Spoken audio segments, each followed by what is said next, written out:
Now, sources have claimed that Prince Andrew and his ex-wife Sarah Ferguson have been told they are not welcome at the royal family's Christmas celebrations amid fresh allegations surrounding their involvement with pedophile financier Jeffrey Epstein. Today, we are diving into yet another humiliating chapter in the ongoing downfall of Andrew Mountbatten-Windsor. The former Duke of York has already lost his titles, his military patronages, his public role, and most of his dignity following the Epstein scandal. But according to new reports, he has now been stripped of something that once mattered to him more than any honour or medal: respect. Real, old-fashioned royal deference. When Andrew returned to Windsor Castle recently for the first time since King Charles revoked his titles, he was confronted with a reality he has never experienced before. He walked into the place he once dominated, expecting the usual bows, nods, and quiet fear that long protected him from scrutiny. Instead,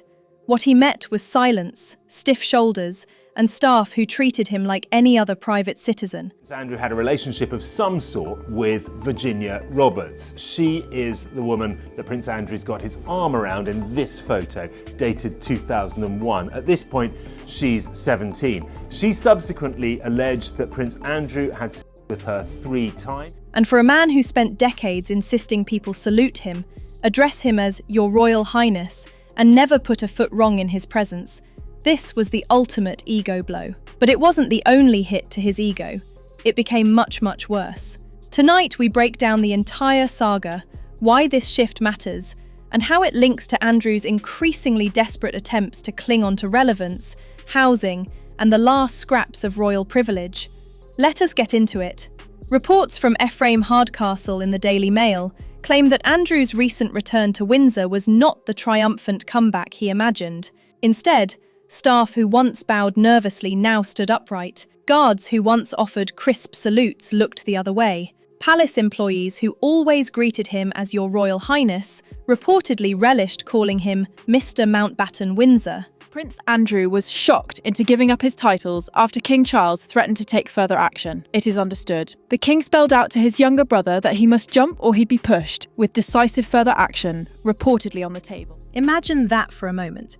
A man who lived for status, being addressed like he is renewing a driver's license at the local office. And this was not an accident. This was a deliberate cultural shift inside Windsor Castle, reflecting King Charles's decision to strip his brother of all formal styles and privileges. For Andrew, this was not merely embarrassing. It was a reminder that the monarchy has closed ranks around him. Even people who once feared upsetting him now feel safe enough to drop the act. Andrew then discovered another perk had vanished. His private meal delivery service from the castle kitchens is over. Yes, Andrew apparently enjoyed what insiders call a royal Deliveroo, where meals from Windsor Castle would be sent directly to him at Royal Lodge. This is no longer happening. I think we need to know why Andrew's not paying any rent. And where did he get a total of £8.5 million in 2005? Yeah, because did we pay for it? Well, no, don't think the Mail are reporting today that he did not get a major inheritance from the Queen or the Queen Mother. Staff have been instructed not to send anything over. If Andrew wants lunch, he has to sort it himself, or rely on whatever Sarah Ferguson throws together between her side hustles and withdrawn book launches. For a man who spent his entire life expecting others to cater to him, both physically and emotionally, this is a humiliation that cuts deep. It symbolises the monarchy drawing a line under his entitlement. The message is clear. You are not part of the working machine anymore. You get what the public gets. Nothing special. This sudden shift is not occurring in isolation. Andrew was notoriously difficult with palace staff for decades. Former aides have spoken openly about his temper, his lack of gratitude, and the way he barked orders without even acknowledging people as human beings. There are accounts of him shouting his infamous catchphrase, "Hurry up," at staff who dared to walk too slowly. Allegedly treats staff at the Royal Lodge. So what were some of the biggest revelations about working for the Duke of York? Yeah, so Tom Quinn's released this really kind of humorous book in a way, talking about, the lives of the staff at the palaces. What is it really like being, a maid or a butler to a member of the royal family? There are stories of him demanding that everything be done instantly, from pressing trousers to arranging last-minute flights. And there are employees who recall that if he forgot to bow or use the right address, he would glare, lecture, or complain to your superior. So, imagine how those same staff feel today, free to stand tall, free to look him in the eye, free to call him Mr. Mountbatten-Windsor, like a neighbour dropping off a parcel that was delivered to the wrong door. Some likely do not just tolerate this new protocol, they enjoy it. It is tempting to dismiss this as petty, a man not being bowed to, a meal service cancelled. But within royal circles, these gestures are powerful. Royal status is built on symbolism. Virginia Giuffre's powerful posthumous memoir. I have read this book, and here are some of the things that I have taken away from it. It contains absolutely harrowing accounts of the abuse and cruelty Virginia Giuffre says she suffered at the hands of Epstein and Maxwell. Once the symbols are gone, so is the power. Andrew has been desperately trying to reinsert himself into royal life since the Queen died. He hoped Charles would soften. He hoped his daughters would convince the palace to leave 1 or 2 privileges intact. He hoped the public outrage would fade. None of that has happened. Andrew's difficulty is that he cannot let go of the past. He still behaves as though he is royalty, even though the monarchy has very deliberately stripped him of that identity. He still insists he did nothing wrong, despite worldwide condemnation. He still expects sympathy, even though his arrogance and poor decision-making are the reasons he is in this mess, and he still clings to Royal Lodge. He cannot adjust. So when he walks into Windsor and staff refuse to bow, it is not just embarrassing, it is destabilising. Public humiliation is one thing. Private humiliation, witnessed by the very people he once commanded, is far worse. So this is according to a report in the London Sunday Times that Prince Andrew and Fergie will not be invited to Sandringham. Now, I don't generally advise anyone to avoid church, but in Andrew's case, maybe he could spend a little more time in church privately rather than making headlines. Charles has made it clear that there is no path back for Andrew. There was a time when Andrew plagued the role of the high-ranking royal. He met world leaders. He strutted around royal estates with a confidence that bordered on smug. He was known for his temper, his entitlement, and his demands. But today, he is a man reduced to being called Mr. in his own childhood home. Instead of staying in the royal glare, he is set to relocate to a private property on the Sandringham Estate in Norfolk, one of the more remote royal estates. This move is scheduled to happen as soon as practicable, likely after Christmas or early 2026. And in typical Andrew fashion, it gets worse.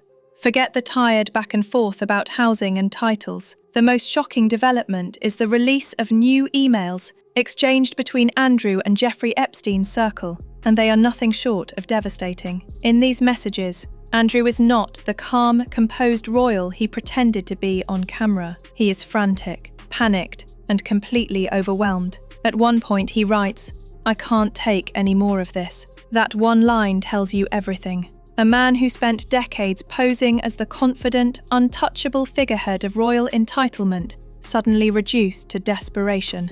The emails show him begging for statements to be drafted, insisting he knew nothing and was not involved, while demanding his name be scrubbed out of anything that might link him to Epstein's growing list of scandals. This completely contradicts his long-standing public claim that he had cut ties. Not only was the relationship active, he was knee-deep in the crisis control. He was coordinating, he was pleading, and he was terrified. He knows exactly what he's done, and I hope he comes clean about it. He absolutely denies any relationship or contact, and those allegations were thrown out of a court case. For a man who once felt invincible, seeing those words come from his own inbox is the most humiliating twist yet. These emails change the entire tone of the Andrew saga. Up until now, the palace could frame him as a disconnected former royal who made bad choices but had stepped back. The emails destroy that narrative. They reveal a man who was still entangled, still communicating, still strategizing with the very individuals he claimed were supposed to be long gone from his life. His polite insistence that he barely knew them, that he had moved on, was pure performance. And the moment those emails surfaced, the public finally saw the truth behind the mask. A man in total panic. A man trying to stop the walls from closing in. A man pleading for others to protect him, because he could no longer protect himself. It shows the world not just a fallen royal, but a man who knew the fall was coming. The tone of his messages tells a different story entirely. The monarchy has worked tirelessly to close the chapter on Andrew. Titles gone, roles gone, home being given up, public appearances erased. And yet, the one thing they can't control is the paper trail. These emails are the last thing the palace needed. They reopen wounds they were desperate to seal. And they reignite questions about who knew what, when, and how much more might still be buried. For Andrew, the impact is brutal. His already shattered reputation has taken another hit. Public sympathy for him is non-existent. Even within royal circles, the patience has evaporated. For the monarchy, the fear now is simple. If this is what has surfaced, what else is still out there?